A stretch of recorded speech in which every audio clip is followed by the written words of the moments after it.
Brasil. Mas, senador, sobre as tarifas, o senhor citou aí que o Brasil lambe botas da China, foi a expressão que o senhor usou.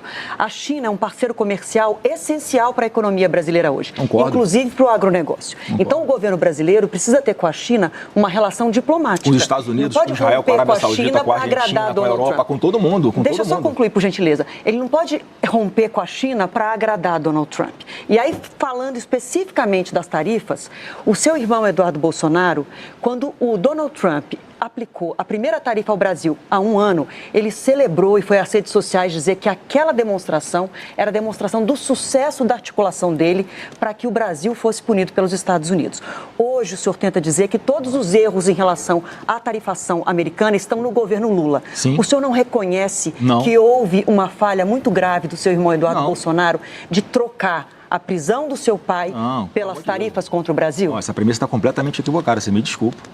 Você acha agora que o Eduardo tem poder de coerção sobre o presidente dos Estados Unidos? Ele tentou dizer isso para o Brasil.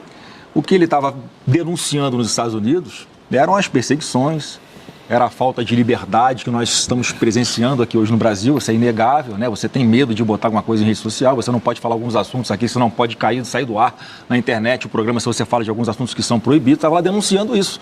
Agora, o que o presidente dos Estados Unidos faz, da cabeça dele. Eu fui, no mesmo dia, me posicionar contra a tarifação. E aí esquecem, né? Só falam do Eduardo, que nunca pediu tarifação de produtos brasileiros. Vamos lembrar que esse é um método que o Trump está utilizando com todo mundo, inclusive com países que são muito mais próximos e aliados deles. Agora, olha a incompetência do Lula. Ao invés dele negociar, ele xinga os Estados Unidos, ele xinga o governo americano. Foram mais de 62 agressões em 3 anos de mês de governo que o Lula fez aos Estados Unidos ou ao governo americano. Isso é comportamento de alguém que quer sentar e negociar seriamente numa mesa? E por que na sua carta aos americanos, ao governo americano, o senhor pede para deixar esse assunto para depois das eleições? Não pedi para deixar depois das eleições. Como se fosse assim, tarifa depois. Não, eu estou tentando. A gente tem que entender, Adriano, vamos lá. Qual que é o instrumento, o que é que funciona na cabeça de quem a gente está querendo negociar? Quais são, né, as nossas forças para negociar com alguém? Você mede. Se o presidente dos Estados Unidos é alguém que pode ser sensível a uma troca de governo que pode acontecer daqui a 2 meses, por que é que eu não posso falar, olha, se o Flávio Bolsonaro for o presidente do Brasil, você não vai precisar colocar tarifas sobre a mesa para negociar, porque nós vamos fazer uma negociação séria. Nós vamos fazer os maiores acordos comerciais da história dos nossos países, o que for melhor para a nação brasileira, o que for melhor para a nação americana, para a gente chegar num consenso.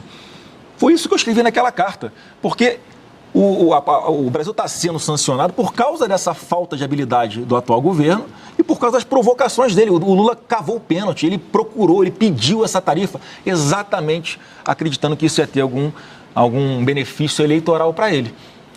Então eu tentei usar essa expectativa de troca de governo no Brasil para proteger os produtos brasileiros, para proteger as empresas brasileiras. Eu fui lá para a USTR, que é o Comitê Internacional de Comércio Americano, para tentar defender o Brasil. O Lula não mandou um representante, Adriana. Umzinho, para fingir que está lá defendendo o Brasil. Então eu trabalhei para que o Brasil não fosse tarifado. O Lula trabalhou para que o Brasil fosse tarifado e ele conseguiu.